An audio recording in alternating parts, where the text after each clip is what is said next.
सभी सबसे पहले तो ला मार्टिनियर में आके बहुत अच्छा लग रहा है और आप सभी का जोश देख के मजा आ रहा है। और मुझे भी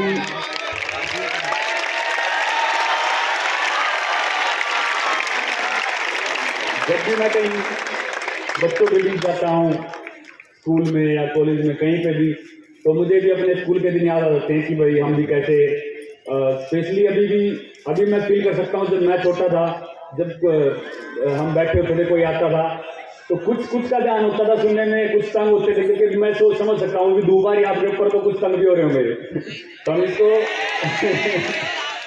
नहीं तो मैं बस अपने उसका बता रहा हूँ कि ऐसा होता है कई बार, लेकिन मुझे बहुत अच्छा लग रहा है क्योंकि आपका जोश देख के ऐसा लग रहा है कि आप सभी खुश हैं।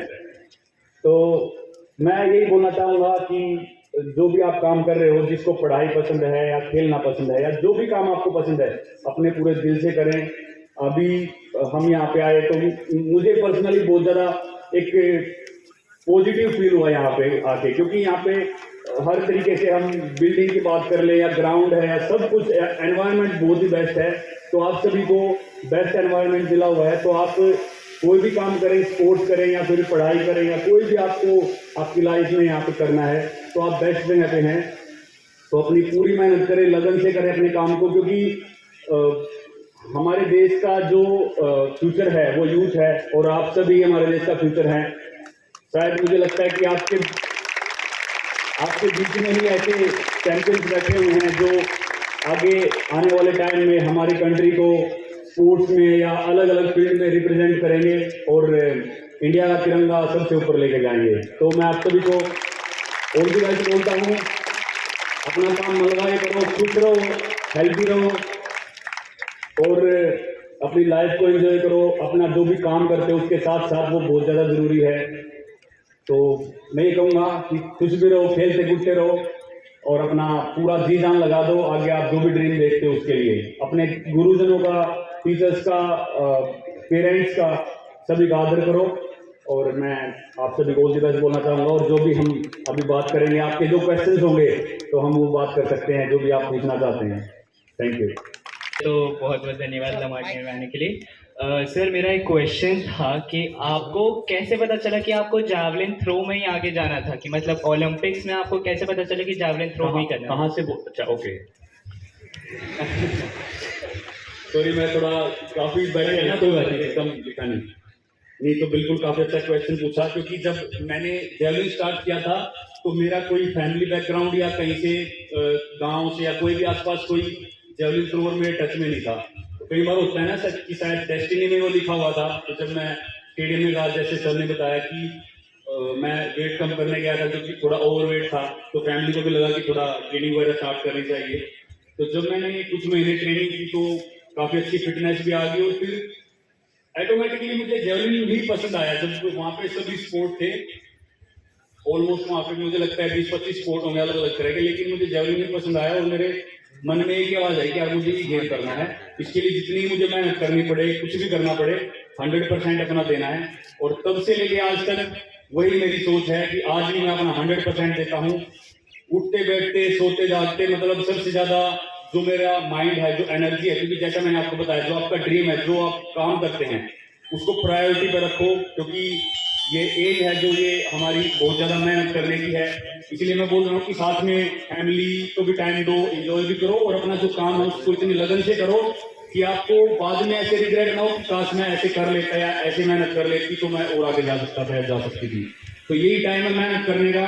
खूब मेहनत करो, जो भी आपको अच्छा लगता है, क्योंकि मेरे दिल में ऐसे हुआ था कि मुझे जेवलिन करना है और मैं फर्स्ट डे से अभी तक बहुत ज्यादा उसके प्रति पैशनेट हूँ और सबसे ज्यादा मैं अपनी एनर्जी अपने स्पोर्ट को देता हूँ। तो आप भी जिस फील्ड में जाना चाहते हैं, सबसे ज्यादा अपना जो माइंड है, जो एनर्जी है, उस काम में लगाए तो आप उसमें जरूर आगे जाएंगे। मैं ये पूछना चाहता था, जैसे लाइक आप अभी एक ओलंपिक लेवल चैंपियन है, तो आप लाइक अपनी जितनी भी विनिंग्स हैं ये श्रेय किसको देना चाहते हैं? कौन है जो आपको इन सब चीजों के लिए एट दी एंड ला पाया? बिल्कुल, सबसे पहले तो मुझे लगता है कि इसके लिए कोई एक इंसान नहीं है। सबसे पहली बात तो फैमिली है, और जो जब जहाँ से भी हम स्कूल से निकले, क्योंकि जब मैं स्कूल में था तब भी भाई जब कुछ अपने टीचर्स को बोल देता कि मैं खेल में जाना चाहता हूँ, तो कुछ को लगता था कि नहीं पढ़ाई करो ज़्यादा, कुछ समझते थे कोई बात नहीं, बच्चे का जो मन करे वो करना चाहिए। उसके बाद पेरेंट्स ने बहुत ज़्यादा सपोर्ट किया, फैमिली में जॉइंट फैमिली है, सभी ने सपोर्ट किया। और जो मेरे सीनियर थे, कोच का बहुत ज़्यादा काम होता है, और अभी मेरे साथ काफ़ी टाइम से फिजियोथेरेपिस्ट भी ट्रैवल करते हैं, क्योंकि स्पोर्ट्स में बहुत ज़्यादा इंजरी होती हैं। तो एक आदमी नहीं है, मेरा स्पोर्ट इंडिविजुअल है, मैं अकेला थ्रो करता हूं, लेकिन उसके पीछे जो टीम है मेरी वो काफी बड़ी है।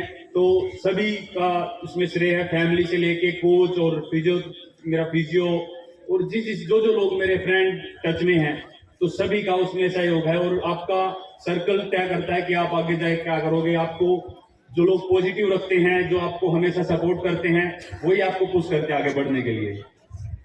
जैसे ओलंपिक में गोल्ड जीता, फिर आपको शायद बीच में कोई इंजरी हो गई थी तो आपका इवेंट्स में पार्टिसिपेट नहीं कर पाए। सर उसके बाद भी फिर जब डायमंड लीग हुआ सर, उसमें भी आपका मेडल आ गया। तो सर आप कैसे मेंटेन करते हैं अपने स्टेटस को? बिल्कुल यार, क्वेश्चन तो बहुत अच्छे पूछ रहे हो तभी। नहीं, मैं ये बोलना चाहूँगा कि जब एक खिलाड़ी की लाइफ में तो यही है कि जब खासकर ओलंपिक्स अपनी कंट्री में, कि ओलंपिक्स में मेडल आएगा तो वो सबसे बड़ा एक ड्रीम है एक खिलाड़ी के लिए। तो जब मैं ओलंपिक्स की तैयारी कर रहा था और हमारी वर्ल्ड चैंपियनशिप थी 2019 में, और 2020 में अपना टोक्यो ओलंपिक्स होना था, वो कोविड की वजह से थोड़ा आगे हो गया था, तो अगले साल कर दिया था। लेकिन 2019 मैंने काफ़ी ट्रेनिंग की थी, उस साल वर्ल्ड चैंपियनशिप की थी, उसके बाद ओलंपिक्स आने थे, तो मैंने काफ़ी ट्रेनिंग की। फिर उसके बाद मुझे इंजरी हो गई थी, एल्बो में मेरी सर्जरी हुई थी, तो 2019 का पूरा साल मैं कुछ भी नहीं खेल पाया था। तो मुझे एक टाइम तक तो काफ़ी अजीब भी लगा था, क्योंकि ना तो मैं कुछ खेल पा रहा था और बाकी सभी एथलीट खेल रहे थे, और जो मेरा टारगेट था उस साल का वो मैं कुछ भी नहीं कर सकता था, क्योंकि मैं उस टाइम पूरा रिहैब में था और मैं अपनी एक्सरसाइज कर रहा, अपने आप को स्ट्रॉन्ग कर रहा था। लेकिन कुछ टाइम बाद मुझे ऐसा लगा कि यार इसको मैं बहुत ही पॉजिटिव तरीके से इस टाइम को यूज कर सकता हूँ, क्योंकि कई बार ऐसा होता है कि हम अपने काम में लगे रहते हैं, हम ब्रेक नहीं ले पाते। तो उस टाइम मैंने दिमाग में सोचा कि यार अभी शायद से मैं जो मेरी कमियां हैं, अगर मान लो मैं जो मेरी टेक्निक में कमी है, या जो मैं और अपना अलग अलग हिस्सों पे शरीर के काम कर सकता हूँ और स्ट्रॉन्ग कर सकता हूँ, तो मैंने अपनी जो कमियां थी उन पे काम किया।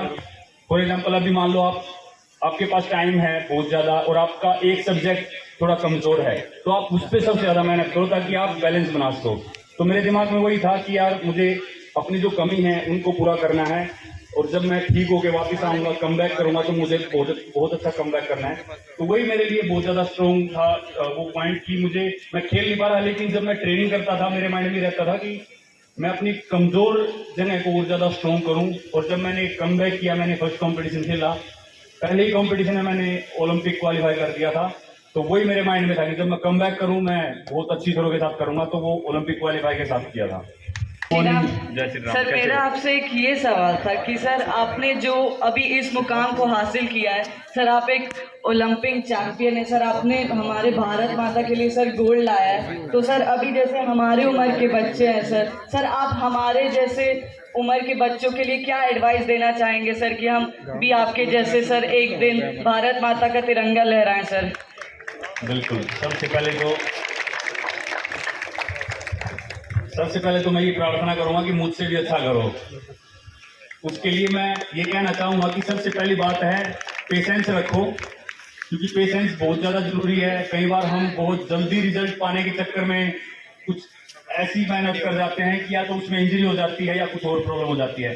तो सब्र रखो, आपकी उम्र अभी बिल्कुल मजे से वर्कआउट करने की है, अपना इंजॉय भी करो, खुश रहो, बहुत ज्यादा प्रेशर मत लो, क्योंकि अभी जैसा आप माइंड डेवलप करोगे वो आपको आगे भी वैसे चलेगा। तो रिलैक्स रहो, एंजॉय करो अपने स्पोर्ट को, जितनी मेहनत करनी है उसमें उतनी करो, और पेशेंस रखो। कुछ साल लगते हैं कि भाई आप एक अच्छे इंटरनेशनल लेवल तक पहुंचते हैं, तब तक आप जितनी अपनी स्किल पे काम कर सकते हैं और जो आप स्पोर्ट करते हैं उसकी टेक्निक पे काम कर सकते हैं, उन पे काम करो, क्योंकि आप जैसे ही बड़े होते रहोगे आपका माइंड और बॉडी उस तरीके से ग्रो करता रहेगा, और आपका और एक्सपीरियंस बढ़ता रहेगा। तो अभी के लिए मैं ये बोलूंगा कि सब्र रखो, जो स्किल है और जो टेक्निक है उन पे ज्यादा काम करो, उनको बढ़ाओ, ताकि आप जब अगले 3 4 5 साल में और आगे जाओ तो आप बहुत ही एक अच्छे तरीके से अपने आप को निखरता हुआ देखोगे। तो सब सवाल ये था आपसे कि कुछ बच्चे सब पढ़ाई में बहुत अच्छे होते हैं, कुछ बच्चे सिर्फ स्पोर्ट्स में बहुत अच्छे होते हैं, उनको खेलकूद में ज़्यादा मन करता है। तो सर, जिन बच्चों को सिर्फ और सिर्फ स्पोर्ट्स में आगे बढ़ावा चाहिए, जिनको उसमें जाके आगे अच्छा करना है, तो सर वो पढ़ाई के ऊपर मतलब ना बैलेंस कैसे करें? जिन बच्चों को सिर्फ पढ़ाई मतलब खेल कूद करना है, स्पोर्ट्स करना है, तो वो पढ़ाई पे मतलब फिर क्या करें? देखो, मुझे नहीं लगता कि मैं शायद से सही आदमी हो ये सवाल जवाब देने के लिए, क्योंकि मैं खुद भी ऐसा था कि मैंने जब खेल में गया तो मेरी थोड़ी सी मैंने पढ़ाई ओपन से शुरू कर दी थी। लेकिन हाँ, मेरे कुछ दोस्त हैं, उनके एक्सपीरियंस से मैं बता सकता हूँ कि आप बैलेंस कर सकते हैं इन चीज़ों को। क्योंकि अभी भी अगर मैं खेल भी रहा हूँ तो लाइफ में ऐसा नहीं कि सिर्फ खेल ही है, और भी काम है, और भी कुछ कहीं जाना होता है, तो वो हम अच्छे से बैलेंस कर सकते हैं। तो मुझे लगता है कि जब भी आप सिर्फ खेल को आप ऐसे मत देखें कि यार जब आप खिलाड़ी हो तभी आपके लिए स्पोर्ट जरूरी है। अगर आप पढ़ाई में भी अच्छे हैं तो भी आप खेलो, और अगर आप खेल में बहुत अच्छे हैं तब भी आप कुछ ना कुछ पढ़ो। तो ये सबसे बड़ा बैलेंस है कि हम अगर आपको स्पोर्ट पसंद है तो ऐसा नहीं है कि आपको ओलंपिक में ही गोल्ड जीतना है। आप अगर पढ़ाई करना चाहते हैं तो उसके साथ साथ एक स्पोर्ट अपने साथ रखें, जिससे आप अपने आप को हेल्दी रख सके, खुश रह सके। एटलीस्ट आपका पसीना डेली निकले और आप लाइफ में जो भी आप काम करते हैं उसको अच्छे से कर सकें।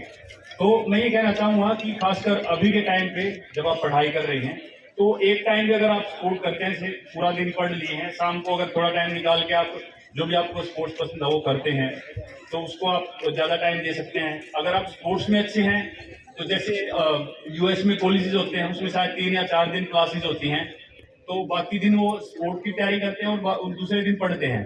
तो इस तरीके से वो कर सकते हैं। और बाकी मुझे लगता है कि सही तरीके से आपके टीचर्स उसको और अच्छे से बैलेंस कर पाएंगे कि किस तरीके से किस बच्चे में इस चीज़ का टैलेंट है, कि कौन स्पोर्ट्स में जाना चाहता है या कौन पढ़ाई में अच्छा है, तो वो उस तरीके से देख के उसको अच्छे से बैलेंस कर सकते हैं। और मुझे लगता है कि हमको अपने स्कूल से ही इस चीज़ को बढ़ावा देना चाहिए, क्योंकि धीरे धीरे करके आप स्पोर्ट्स के साथ भी पढ़ाई बहुत अच्छे लेवल पे कर सकते हैं। वो उस माइंड का खेल है, आप दिमाग से अगर उस चीज़ को एक्सेप्ट करोगे और उसको उस तरीके से मेहनत करोगे तो आप दोनों चीज़ों में बहुत अच्छा कर सकते हैं। नाम सिद्दीक है और मेरा सवाल आपसे ये है कि आपका चाइल्डहुड कैसा था, बचपन? काफी शरारती था मैं जब बच्चा था तो घर वाले तंग हो जाते थे कई बार। लेकिन मुझे लगता है कि कहीं ना कहीं बचपने में शरारती होना जरूरी है और अच्छा है, दिमाग थोड़ा खुश रहता है तो थोड़ा बहुत शरारती होता, घर वाले थोड़ा नाराज भी होते थे कई बार, लेकिन वो टाइम जरूरी है, मेमोरी अच्छी रहती है। और चाइल्डहुड मेरा एक बहुत ही छोटे गांव से शुरू हुआ, मैं हरियाणा के छोटे से गांव से हूँ। और वही है, हम स्कूल के टाइम पे स्कूल जाते थे और जब वापस गांव आता था तो खेल कूद उसी में ध्यान रहता था। तो जैसा नॉर्मल एक गांव के बच्चे का सिंपल सा चाइल्डहुड वैसा ही रहा मेरा भी। लेकिन बहुत मजा आता है जब पुरानी बातें जब फैमिली के साथ बैठ के करते हैं, तो बहुत अच्छा रहा। लखनऊ या आप इससे पहले भी लखनऊ आए हैं?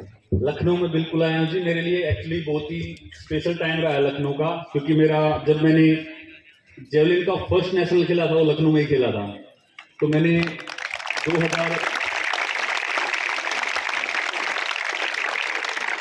2012 में मेरा फर्स्ट नेशनल था। मैं उस टाइम पे अंडर 16 में खेला था और मैंने नेशनल रिकॉर्ड किया था यहाँ पे। तो मेरे लिए लखनऊ काफ़ी स्पेशल रहा है, तो काफ़ी अच्छा लग रहा है दोबारा से यहाँ पे आके। Thank you Neeraj. तो हमारे इस वक्त कॉलेज में under 16 between the age group of 14 to 16 कितने बच्चे हैं?